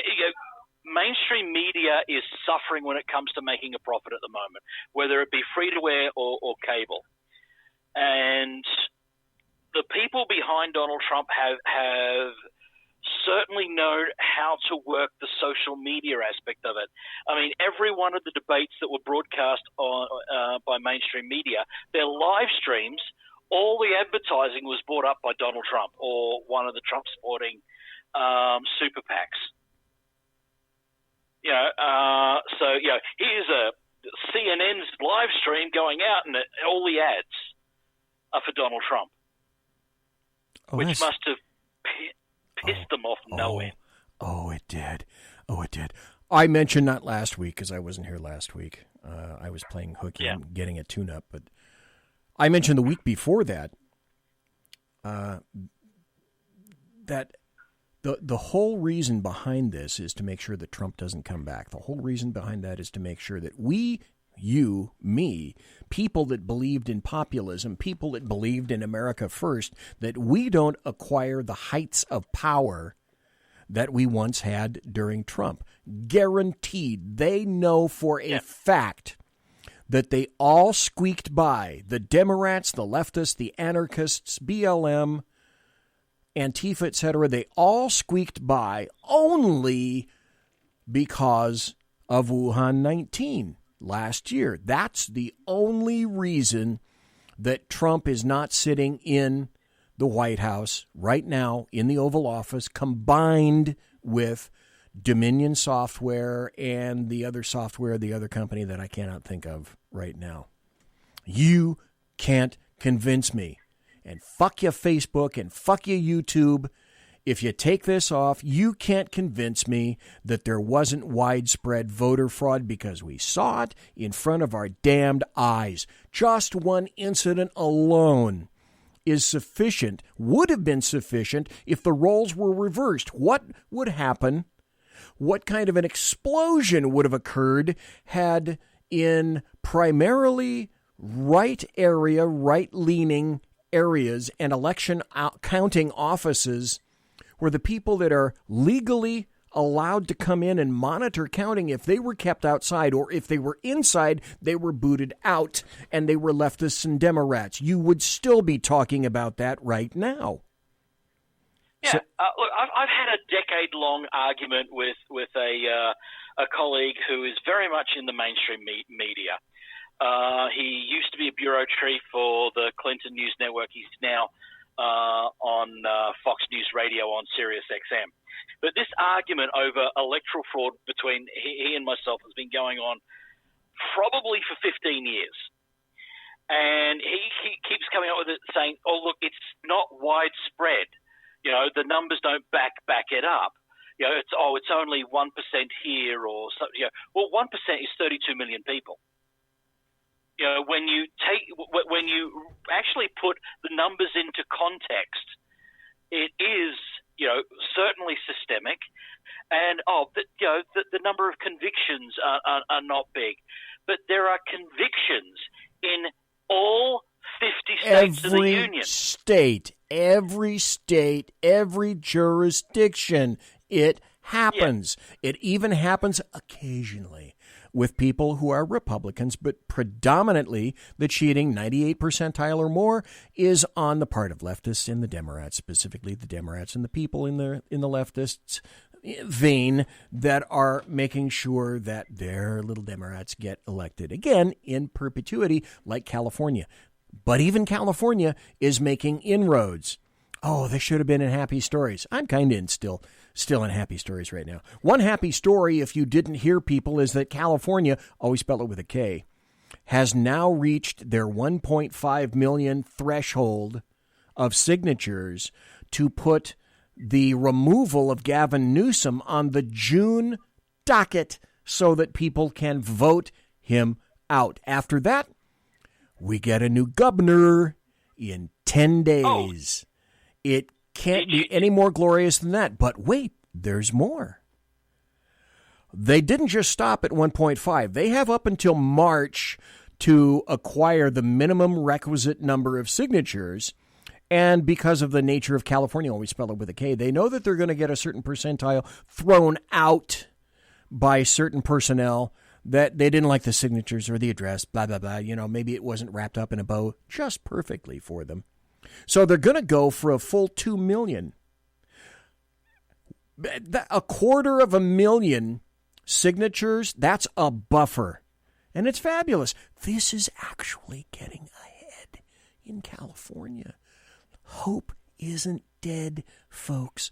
I live in the most hardest left blue state you could possibly think imaginable. And even Californians, always spell it with a K, even they are starting to get pissed off with this bullshit. Jack? But Gavin Newsom's not going to go quietly, though. Oh, he's hell demanding no. that every single one of those signatures is verified, and if they get so much as one, he wants the whole recall petition thrown out. Yeah, but here's the funny thing. Here's the funny thing, though. Why is it okay for them and it isn't okay for us? Everybody knows that when you do a recount, oh, well, we placated all the people on the right. Look at all the recounts we did. Recounts don't mean crap. Recounts mean you're doing the same crap again. If you cheated before, you're going to cheat again. The difference being, if you do an autopsy on those and check with each individual signature and with the addresses, hey, just like Gavin Newsom wants to do. Now, we can't do it, but he certainly can. That's what he wants. And he'll probably get what he wants. Yeah. That's the tragic thing of it. Absolute tragic thing of it. That's like in chat. Alaskan says, hey, why must they verify the signatures on a petition, but not for voting? Well, you know the answer to that one. I mean, that's a question that I would be leading a lot of my questions with if Gavin Newsom would ever grant me an interview. But, I mean, I got more chance of, becoming president of the United States than getting an interview from Gavin Newsom. Right. You have a higher chance of being strangled in your sleep by an Albanian octopus than you would of acquiring an interview from Gavin Newsom. But you can see maybe how Maybe I should have said I got a better chance of getting murdered by Hillary Clinton in my sleep. Well, now you mentioned that's kind of a situation. It's a good thing your name ain't Vince. Jack, is your middle name Vince? No, okay, thankfully. Good. All right, good. You're safe on that account. The other thing I failed to mention again, it falls again into the happy story stuff, is since Trump is no longer the punching bag so much of leftist media in the American media maggots, CNN's ratings have gone down 44%. I love that. Yeah, I love it. So, Jack, where do you think the efficacy of President Trump would be? Would anybody be best served him coming back as president in 2024? With this caveat, I'm just saying, if he came back as president, was on the ballot in 2024, yes, I would vote for him over anybody else. But would that be the best course of action? Look, I don't think it would be the best course of action. It may be the only course of action because so many Republicans who I thought would have made for good successors to Donald Trump have basically taken a dump where they live. They have disappointed me no end. Jim Jordan, Dan Crenshaw, and so many, not that I was ever a big fan of Ted Cruz, but even Ted Cruz has turned out just to be another spineless rhino. I just don't see anyone in the Republican Party that is a worthy successor. And we'll only get 4 more years. It's not like he can go back and do another 8 years, which would be great if it would be allowed to happen. But it's he can only do a maximum of 8 years total, unless I'm misunderstanding the way the Constitution's worded, which may be possible. I mean, I didn't grow up under it, but as far as I understand the wording of the Constitution, the president now can only do a maximum of 8 years in total. That's true. Yeah, that's true. Post FDR. Who is going to? The problem is who is going to succeed him, and I disagree with everyone on social media saying, "Oh, well, then Don Jr. can run, then Eric, then Ivanka, and then Barron might finally be of age." And look, I disagree with that. Just like I disagreed with George Jr. running, and then Jeb wanting to run, as well as Hillary running, and then talk that Chelsea might run. If the presidency was meant to be just for scions and relatives. Yeah, it was never designed that way. That's what monarchs and dictators do. How would that be any different or beneficial to the country? You want to see how hereditary rulership works out? Just look at North Korea. How well has it worked out for the North Koreans? Yeah, that's a good point. Hey, in Facebook chat, I want to mention, I can actually see a couple of names. I want to mention Danae. Thank you for, I hope I pronounced your name correctly. I thank you for being in chat. Jeremy Hansen is in chat. Thank you, Jeremy. Jeremy Hansen mentioned a couple of names that are interesting, particularly one most recently. He mentioned Josh Hawley. Okay, there seems to be somebody who appears to be sticking to their guns. And someone that we've discussed before here, who is essentially one big damn traitor to the Democrat Party, and that's Tulsi Gabbard. She's made some statements these days that I'm fairly gobsmacked to have heard. But the dealio is, even a Republican, now I'm going to get into an article, I should be able to finish it up before the bottom of the hour break. I'm going to get into an article about Mitch McConnell. And you might hear some poo-poo nasties when I mention his name. But he's one of the major reasons that the Republican Party should die a quick death. And there needs to be a third party because they have all done this to themselves. There frequently isn't a dime's worth of difference between the two parties. They exist to screw over the American public. Occasionally a bit of freedom or liberty seeps through, but that's not intended. That's a mistake. That's kind of a flaw. That's a ghost in the machine. And the intent was not there. Occasionally it happens, and we'll do our best in the future to make sure that doesn't occur. This is a story I wanted to go to next. This gives you all that you need to know about Mitch McConnell. This is from The Guardian over in the UK. Mitch McConnell savages Trump minutes after voting to acquit. Senate Minority Leader says Trump practically and morally is responsible for the Capitol riot. But he votes not guilty, nevertheless. Now, Senate Minority Leader Mitch McConnell said on Saturday, that's when the vote came through, 57-43, that Donald Trump was practically, this is a quote, he's practically and morally responsible, end of quote, for the insurrection at the U.S. Capitol on January 6th. And yet he still voted to acquit the former president in his impeachment trial. So McConnell, like the senators who voted in favor of impeachment, was deeply critical of Trump's conduct leading up to the attack.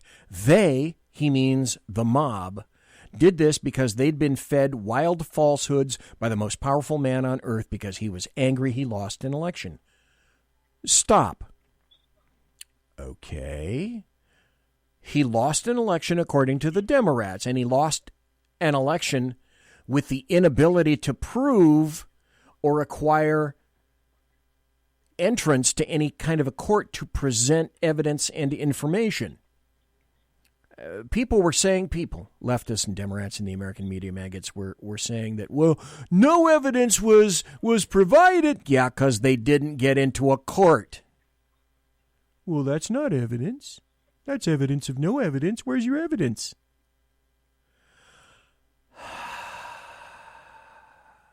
Jack, do you think there was voter fraud in the November 3rd election of 2020?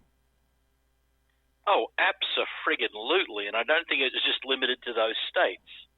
I think that there was voter fraud occurred in every state in the union. I don't disagree. And someday I'm going to... What I do, one of the things I do, ladies and gentlemen, boys and girls, children of all ages, and you would expect no less from me, is when I see certain articles pop up, I snag them, and I bookmark them, and I save them in a folder.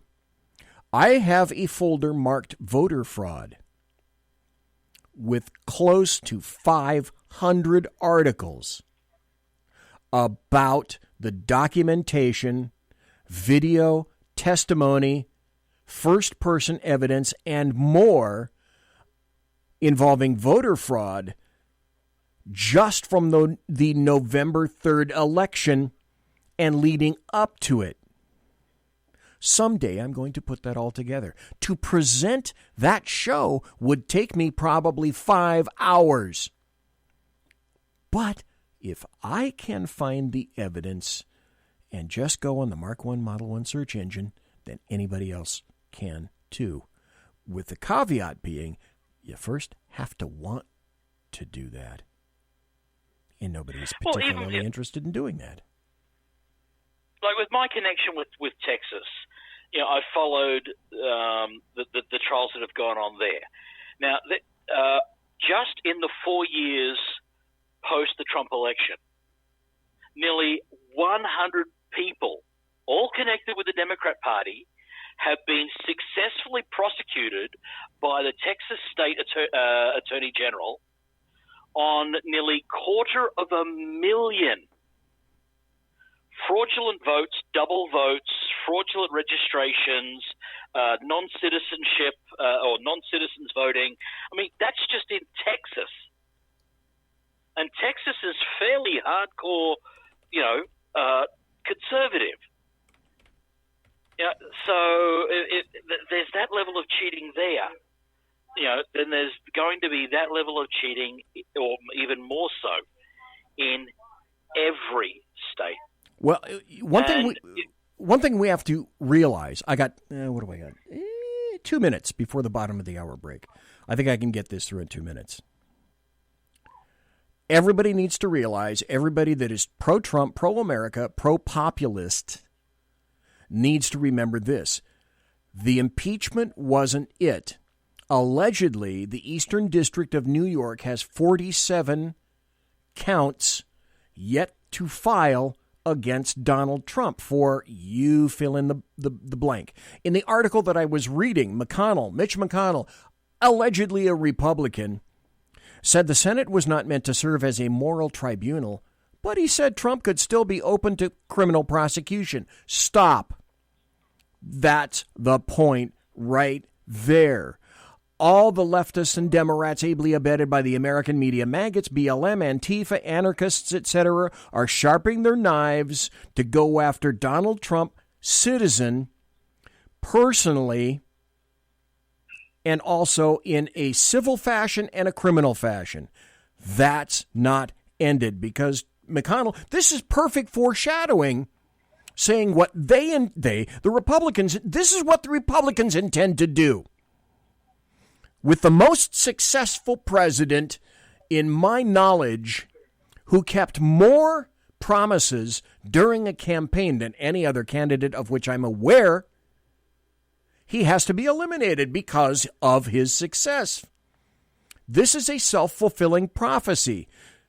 McConnell said President Trump is still liable for everything he did while he's in office. He didn't get away with anything yet. Note, oh, are they ever coming for him? If you think this is done in any way, shape, or form, how wrong you would be. Conservative media done right. You're listening to the SHR Media Network. Southern Sense is conservative talk with Annie, the radio chick you bellows as host, and C.S. Bennett co-host. Informative, fun, irreverent, and politically incorrect. You never know where they'll go, but you'll love the journey. Annie is a top conservative host on Top Talk Radio and features some of the finest guests packed with important politicians and newsmakers. Listen every Friday, 3 to 6 p.m. Eastern, noon to 3 Pacific, on the SHR Media Network. Remember, Southern Sense is common sense. Hey, are you guys listening? This is Shannon from Right Way with Shannon and Mike in the AM on SHR Media. I know you've been wondering where we are and what's been going on. Well, folks, that's right, we're back. So please join us 7 to 9 a.m. Monday through Thursday on SHR Media, on Spreaker, iHeartRadio, and Spotify, and Facebook Live at 11 a.m. on Right Way with Shannon and Mike in the AM at Facebook. You don't want to miss a minute. We've got lots of guests, lots of segments, and lots of interesting things. And let's face it, there's nowhere for you to go, so you might as well tune in. Again, Right Way with Shannon and Mike in the AM. We're back live on the air on SHR Media, 7 to 9 a.m. Monday through Thursday, audio and Facebook Live, audio and video. Yes, we are going to do video. Facebook Live, Right Way with Shannon and Mike in the AM. Hope to see you soon. Conservative media done right. You're listening to the SHR Media Network. And we are back. I am BZ. I am the bloviating Zepulus. One each. I've been speaking to Jack Alexander, who has his very own show. We'll ask Jack about that when he comes back. I've been talking tonight about there were some actual happy stories of which to speak. And I spoke about some of them. An hour and a half done already so quickly. 27 minutes left yet in the show. Jack, since I happen to have you on the line, can you tell people about your very show and where and when it can be heard? Well, normally it can be heard 4 times a week on pretty much every social media and podcasting platform, but I've had to take a couple of weeks off because I'm dealing with viral encephalitis at the moment. And that's really kicking me between the knees at the moment. But with any luck, I hope to be back next week if I'm up to it. That'd be great. I hope I'm not intruding too much, but I have to tell you that I know almost zero about viral encephalitis. In what fashion does that play out? What are the symptoms? What does it do? I honestly do not know. Basically, it's the body's reaction to fighting an infection where excessive amounts of fluid start piling up between the membrane around the brain and the skull. Wow. Okay. I've got it. It started with an infection on my leg, and I've been fighting that for a little time. And then whether I didn't jump on it fast enough, or just because of my compromised immune system from having been through chemotherapy a few times, and God knows what reactions, to the numerous vaccines and stuff that I had when I was in the military, have done to my system. So, it's I've been on megadose antibiotics. I'm now into my second week of that. Holy crap! They've just changed the antibiotics because the first lot weren't stopping it. So, well, My prayers and thoughts are with you folks. If you have a couple of extra, throw them Jack's way as well. In this article, House Majority Leader Nancy Pelosi criticized good old Mitch's remarks in a press conference on Saturday, that same day, this past Saturday, and said the issue of timing was not the reason that he voted the way he did. It was the excuse that he used. So Mitch McConnell is still hated by Pelosi, although he's essentially saying the same thing. I'd love to see this guy get torn apart. And Pelosi herself was also critical of what she termed the cowardly Republicans who voted against impeachment. You know, they said, however, that they're going to do that. They didn't believe 44 Senate Republicans said they didn't believe impeachment was constitutional. But hell, that never is important anyway. These Republicans voted to convict Trump in his second impeachment trial. For any of you who happen to be in these states, some of them are lame ducks. Vote them out. Vote them out. Tune in right now. Vote them out. Who voted against Donald Trump? That's a vote against you. That's a vote against America. That's a vote against the middle class working man or woman. That's a vote against those individuals who value jobs and work, and your paint job is absolutely immaterial. They hate you because you could potentially spoil their great power and fun and money in the future. Richard Burr of North Carolina, vote him out. Bill Cassidy of Louisiana, vote him out. Susan Collins of Maine, vote her out. Lisa Murkowski of Alaska, vote her out. Mitt Romney of Utah, standard Mark I model capitulist, get him out. Jason Chaffetz, hello, Senate run. Table for one, calling Jason Chaffetz to run against Mitt Romney. Mitt Romney, vote him out. Ben Sass of Nebraska, what a damn disappointment. You should be ashamed of yourself. Vote him out. Pat Toomey of Pennsylvania, I know for a fact he's a lame duck. Get out. It's as simple as that. It's really not that very complicated. Pelosi furious about impeaching trial results. She rules out censuring Trump. A censure, by the way, folks, if you don't know, a censure means almost nothing. So the Republicans who happen to have been censured by fellow Republicans in their state, I guess you could call it a slap in the face. Because very seldom do even politicians get censured. But it doesn't mean they're going to lose $1,000, not pass go, and not be on the take for much more money in the future. Because if you're a representative, for example, because you get reelected every 2 years, you are constantly campaigning. Welcome to the constant campaign. If you're a senator, 6 years, not so much. Not so bad. Oh, this is new. You guys, this is the first time. Jack, you've never heard this before. And this is the other department that I have created tonight. I created Happy Stories, and I also have created this new department. Tales from the You Can Write This Shit department. Graciously presented by BZ. Here in the Berserk Bobcat Saloon. This is another story that just came out, but you shouldn't be disappointed about it at all. This is from San Francisco, and really, you can't write this shit. San Francisco School Board delays reopening classrooms to discuss changing school names instead. So the kids can go to hell, but what's really important is renaming schools. The San Francisco Unified School District postponed Tuesday's 2 days scheduled talks on how to safely reopen classrooms. This is great. Despite a lawsuit by the city attorney's office, what they decided to do instead is to work on renaming 44 of the city's public schools.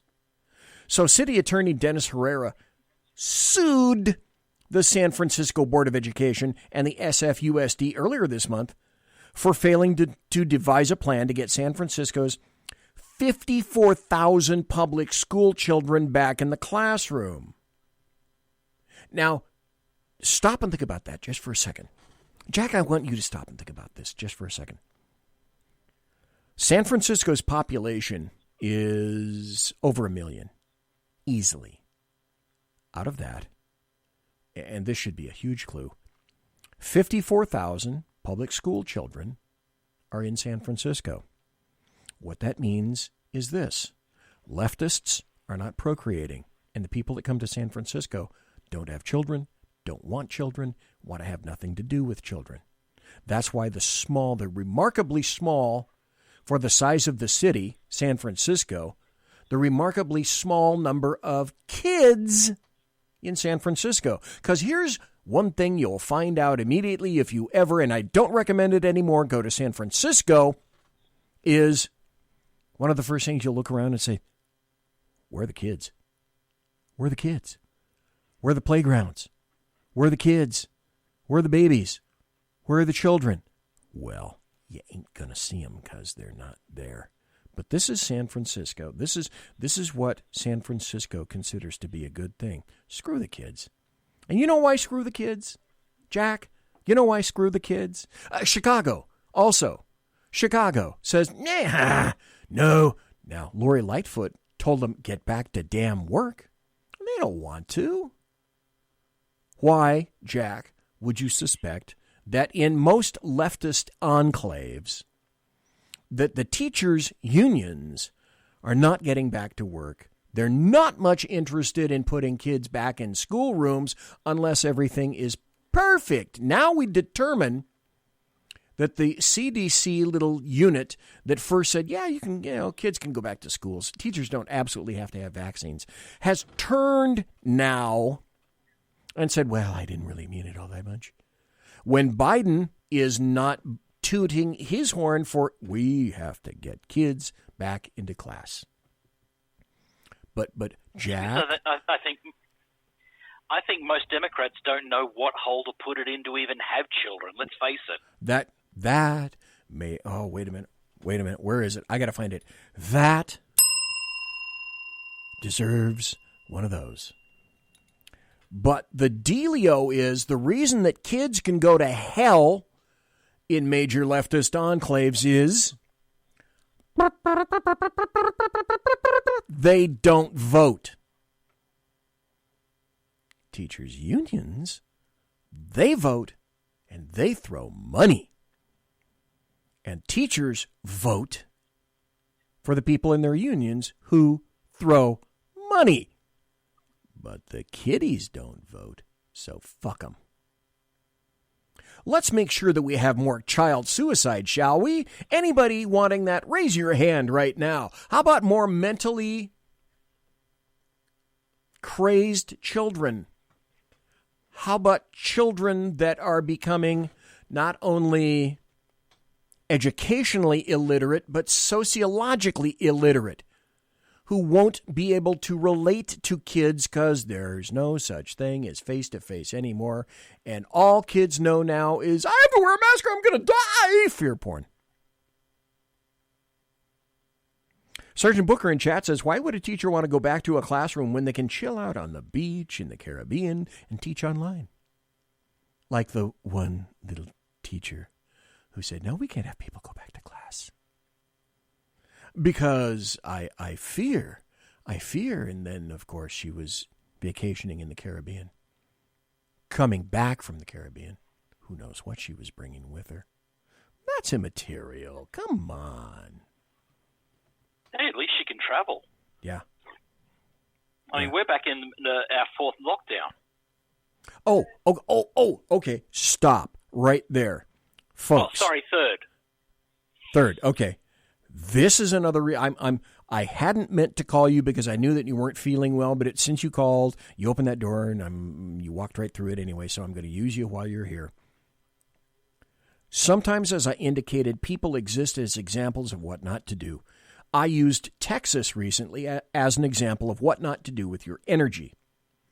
Sadly, Australia is an example of what not to do in 1996 and handing over all your firearms. And Australia is also an example of what not to do in terms of your response to COVID-19. So, Jack, if you would please, living in Alexandria, you're in Victoria, right? Mm-hmm. And that is apparently the most highly impacted state in Australia, Southern Australia, I believe, yes? Or is it? I don't even know anymore. But basically, you could compare what's going on with COVID in the state of Victoria with how Cuomo has handled COVID in New York. Oh, that well. Oh, yeah. Okay. Sometimes I think the two of them are on the phone saying, here, hold my beer and watch this. Okay. I've had you on twice before specifically to talk about what happened with regard to the confiscation of firearms in Australia in 1996. And I may have you back because Biden is pushing for this crap once again. And on one of my not too terribly distant shows, when he writes his executive order, I'm sure that that's not too terribly far from occurring now. I'll have you back for that. But let people know, if you would, Jack Alexander, what Australia has done in reaction to Wuhan 19. And it's been, well, not far from a year already since we've had serious notifications of what's really occurring with regard to Wuhan 19. So how wonderfully has Australia reacted to Wuhan 19? Look, for the most part, the federal government has chopped and changed and twisted and swung in the wind like a limp noodle with everything the CDC has said. Then there is the Andrews government here in Victoria, who seems to be, they keep saying, we need to trust the science. We need to listen to the CDC. We need to listen to the World Health Organization. And then when they change their mind, Daniel Andrews decides, well, I'm going to listen to my own people because, well, the World Health Organization and the CDC don't know bupkis about what's going on. Right. Apparently, they're insufficiently oppressive. Hence our third lockdown. Admittedly, it's just for 5 days, and they say it's going to lift at midnight tonight.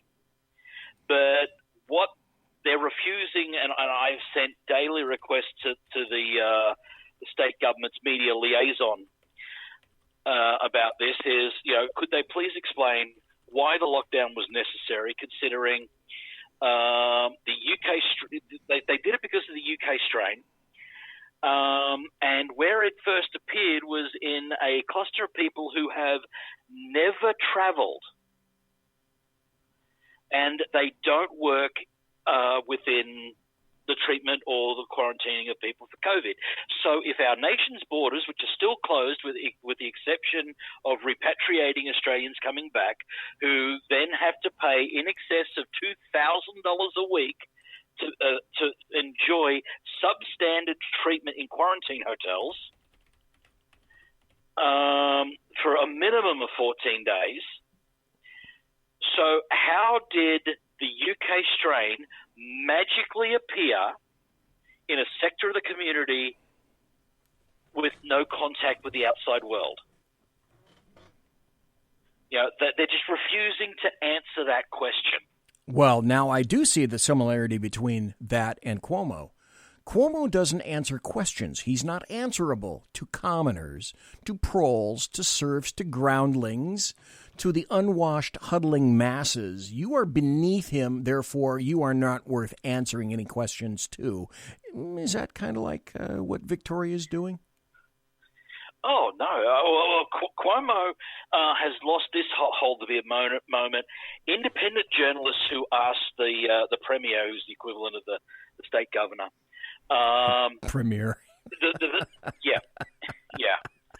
But independent journalists, who are the only ones with the balls to ask the hard questions, very quickly have their families harassed by law enforcement.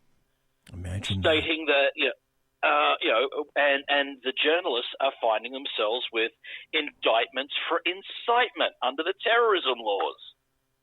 Oh, just what's coming for us white supremacist, extremist terrorists here in the United Snakes of America because we happen to believe in the Constitution and the Bill of Rights. Yeah, I got that one. Hey, folks, for comparatively speaking statistics, I just dredged this up from the Mark I Model 1 Internet on my favorite search engine, which doesn't happen to be the G word or the G spot.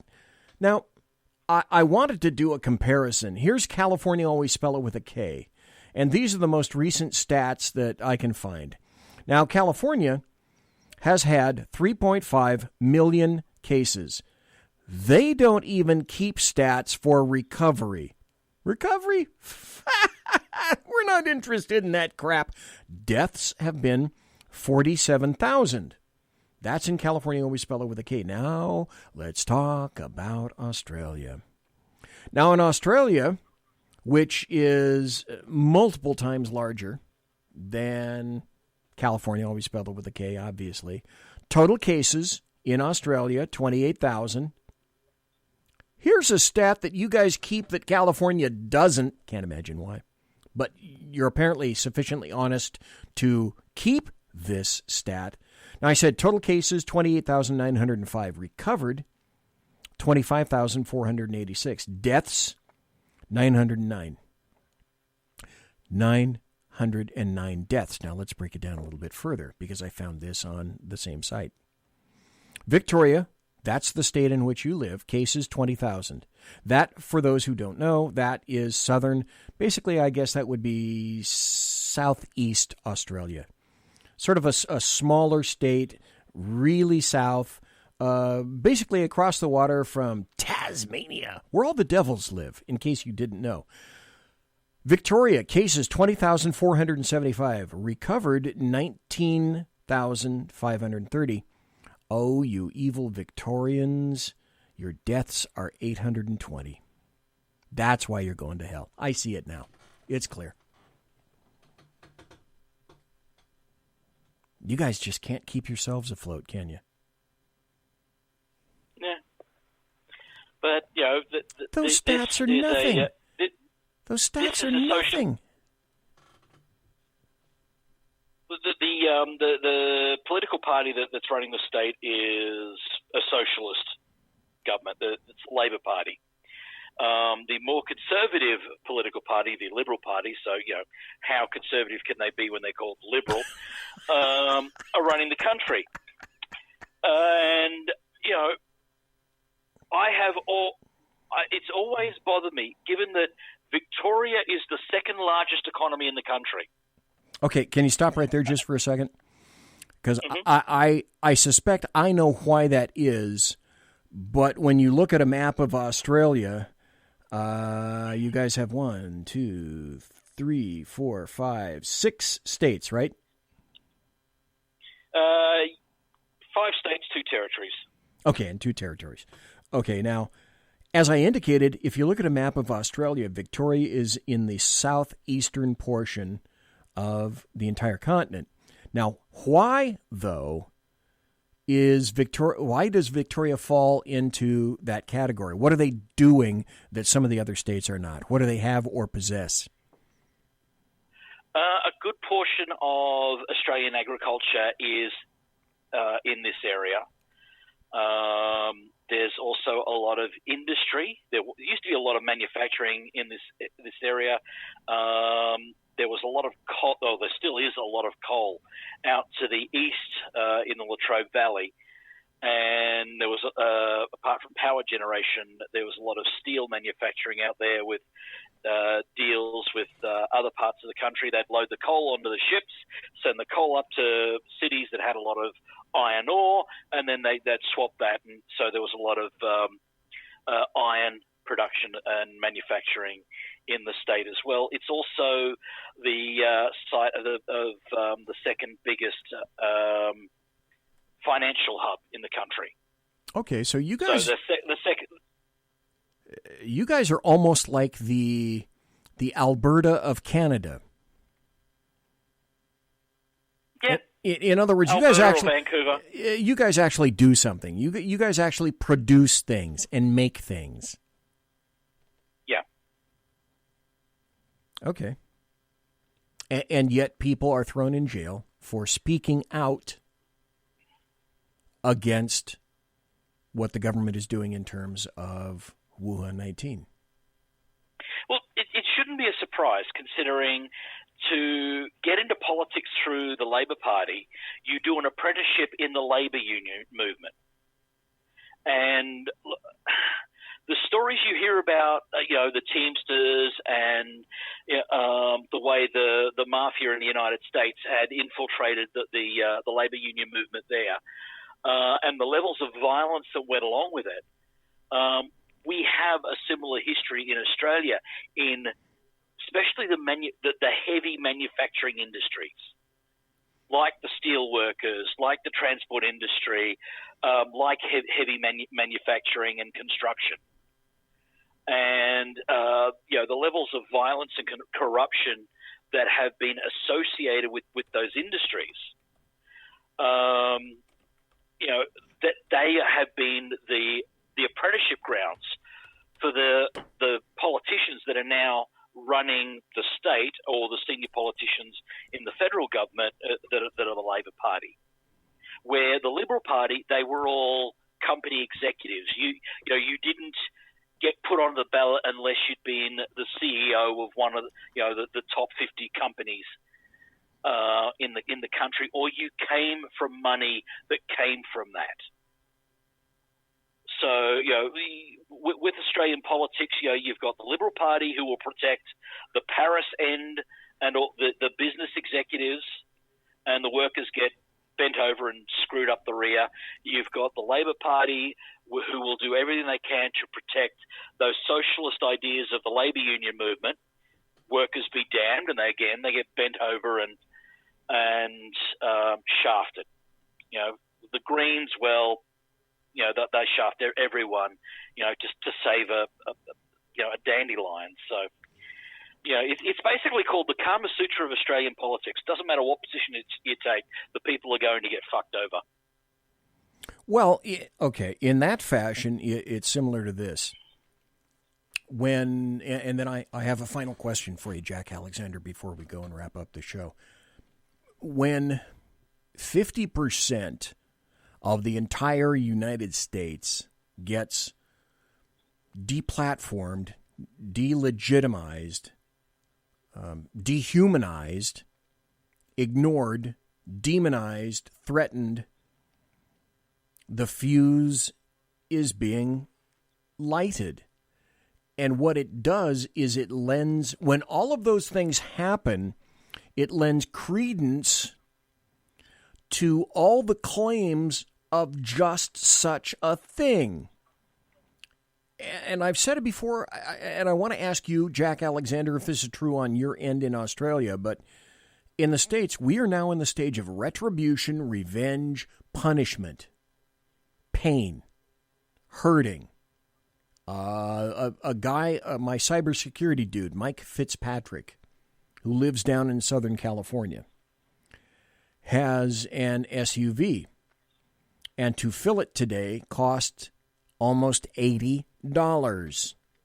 That's up numerous cents a gallon and about $20 a tank more than he was paying under Trump. Let's make it plain and simple under that. So we have a push here in the United States, of which you are observing from afar, to get rid of the Republican Party and essentially keep the name and the philosophy of OMB, Orange Man Bad, Donald John Trump, the guy with the dead orange cat on his head, to keep that rolling. So there is pushback. There is finally pushback, and we see this in the various stories that I delineated earlier. Jack Alexander, is there anything even kind of similar to that occurring in Australia right now? Well, the day Joe Biden was sworn in as president, gasoline prices in Australia jumped up by nearly $2 a gallon. $2. It jumped up by $2 a gallon. Not jumped to $2 a gallon. No, I understood. This is me. If you're watching on the video, my mouth is agog. $2 a gallon increase in fuel overnight. Yep. I mean, getting a swing of 75 cents to $1, as painful as it is normal here. People have just gotten used to it, and every time the government does an investigation, there's no price fixing, there's no collusion, which is a load of horse shit. But as far as the social media side of things, when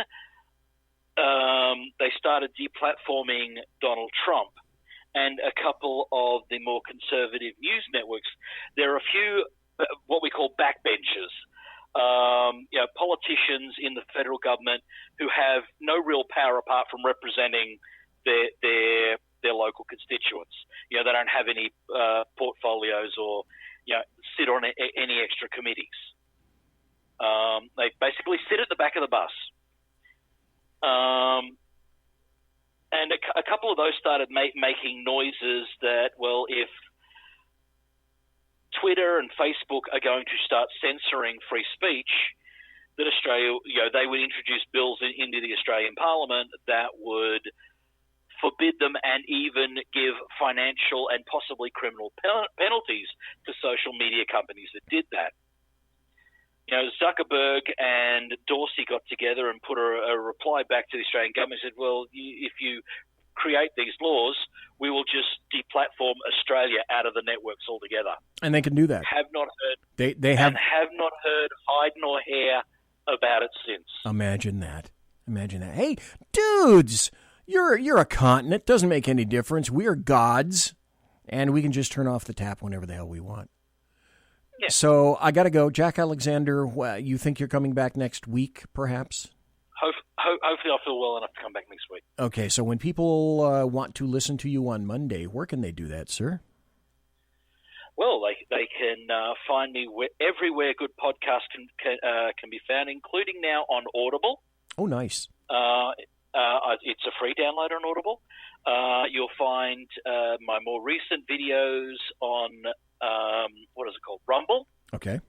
YouTube as well, Facebook. You'll find, if that's between the podcasts, wherever the podcasts are made, at Rumble and YouTube, there is more than 130 of my videos up there that you can find. If you haven't seen my show, you'll know what I'm about. Okay, cool. Very, very nice. Jack Alexander, thank you for the call and thank you for being here tonight, sir. My pleasure, man. Okay, that's it for the show. I'm going to have to say hasta la bye-bye. Thursday night, I was going to do this. This is indicative, again, of 2021. Lonnie Poindexter, whom I've had on the show any number of times and is one Mark I Model 1 great dude, I was going to have here in doing the show that's coming Thursday night, and we had oh my God, if I'd recorded it again, this just seems to happen to me. All the conversations that I have off the air with people that I eventually put on the air, if I'd only recorded them initially, that would have been a 2-hour show. He and I spent 2 hours about 3 days ago reminiscing of all the cool things that were going on and have gone on in our backgrounds and when we were kids. And this Thursday night, we were going to sit down and just go blah. Just talk about our childhoods. Just have him talk about his family. He has some incredible stories for us. Me, not so much. But he has some wonderful, wonderful stories. And unfortunately, because it's 2021, he's not going to be able to be here. Last week, about a week and a half ago, his uncle passed away. And then this past weekend, one of his best friends, a pastor at a relatively young age, passed away. So essentially, two of his very best of friends and family have died in the past 2 weeks or so. He is not going to be able to make it on Thursday. I hope that perhaps next week he will. I hope to have another show ready by Thursday. The tune-ups I decided are getting better. I have another one scheduled, but not for a while. I thank everybody for listening. I'm going to keep changing the show here a little bit. In the not too terribly distant future, I'm going to have to move the studio from the studio and over into my wife's house. When that occurs, things may change in terms of video. There are a lot of things that I would like to do that I have not yet been able to do. One of them is play videos. The other one is to, when I have people that I'm speaking to, either interviewing or just happen to be calling in, that I can place their lovely little gesichts on the video as well so that you can see them as they call in. In other words, there are some things that I plan to do in the not too terribly near future in order to make the show a little bit more watchable, a little bit more entertaining. So those are coming. I hope to have them done. Well, I'm also in the process of attempting to get everything together so that I can sell my house, sell my wife's house, etc., and move out of this damn state into another state. So I've been just a little bit busy. That perhaps accounts for my not being here last week, amongst other things as well. I guess what I'm getting down to saying is I apologize for not being consistent on Tuesday and Thursday nights. Things are happening with me and to me. I will be here as frequently as I possibly can. I thank you for being a resilient and consistent listener or viewer. I greatly appreciate your presence, particularly in terms of how late it is when the show is broadcast. I always put the podcast up the next day so that you can listen to it later if you wish, because right now it's 10:07 on the left coast, Pacific, and it's 1:07 a.m. on the East Coast. And if you're still listening on the East Coast, man, you must have one of the worst cases of insomnia ever, or that's just how you roll. In any event, no matter who you are, paint job immaterial. If you're a conservative, conservatarian, libertarian, even a Republican, I love you, I want you. Please come back as frequently as you possibly can. God bless the American trucker. I still get emails from people to remember when I was giving out my email address consistently. So I know that you guys are either listening to me live or in podcasts, and I thank you ever so kindly for doing that. I hope to expand the show. I hope to move it to other platforms. I hope to become linked with a consortium involving Jeremy Hansen and also Kate Krasuski. Some things may be changing in that arena as well. A lot of stuff is going to change in 2021, and if there's anything that 2020 and 2021 have both taught us is that you cannot stop change. It is inevitable. Sometimes it's terrible, as in the case of Lonnie Poindexter. But as human beings, we just have to roll with the punches and come back as best we can. And I promise that I will continue to try to do that as frequently as possible. I value everybody here. I value your time that you take listening live, and I value the time that you devote to me listening in podcast, even though you might be cleaning your fish tank or, pulling the newspaper out of your parakeet cage or balancing your checkbook or even washing your windows. I appreciate it. Thank you. God bless. And, oh, damn, I almost forgot this.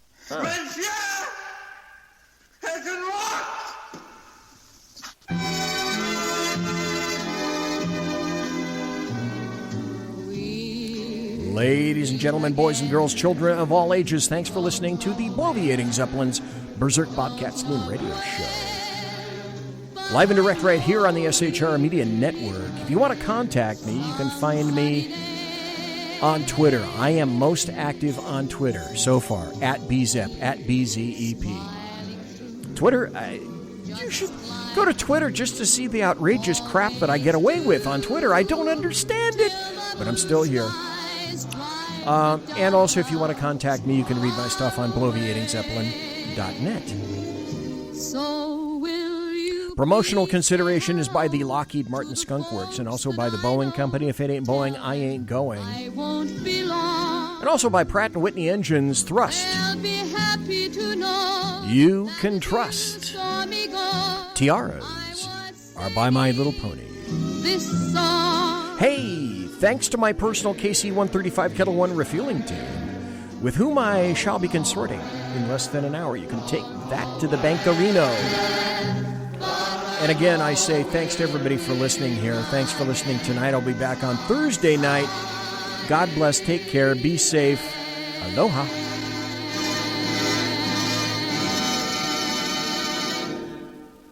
Everybody quiet down now and get some sleep. Good night, everybody. Good night, Mama. Good night, Ben. Good night, everyone. Good night, Mama. Good night, Daddy. Good night, children. Good night, Daddy. Good night, Elizabeth. Good night, John Boy. Good night, Jim Bob. Good night, Jim Bob. Good night, Jim Bob. What's going on? I was asleep. What's everybody doing? Good night, Jim Bob.